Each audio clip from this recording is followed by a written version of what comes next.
भारत द्वारा अवैध रूप से अधिकृत जम्मू कश्मीर में जनता अपने राष्ट्रसंघ मान्यता प्राप्त स्वयं निर्णय के अधिकारों के लिए संघर्षरत है।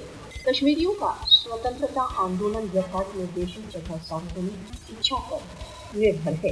भारतीय अधिकरण के विरुद्ध प्रतिवाद कश्मीरियों की सामूहिक महत्वाकांक्षा को व्यक्त करता है। कश्मीरियों के प्रतिदिन के बलिदान स्वतंत्रता आंदोलन की देशज स्थिति की उजागर करते हैं। कश्मीर के पक्ष को व्यापक तथा सार्वभौमिक रूप से वैध संघर्ष के रूप में स्वीकार किया गया है। कश्मीरियों के स्वतंत्रता संघर्ष को आयोजित सिद्ध करने के प्रयत्नों का लक्ष्य इसकी विश्वसनीयता को समाप्त करना है। स्वतंत्रता के लिए कश्मीरियों के संघर्ष की आतंकवाद से तुलना नहीं की जा सकती।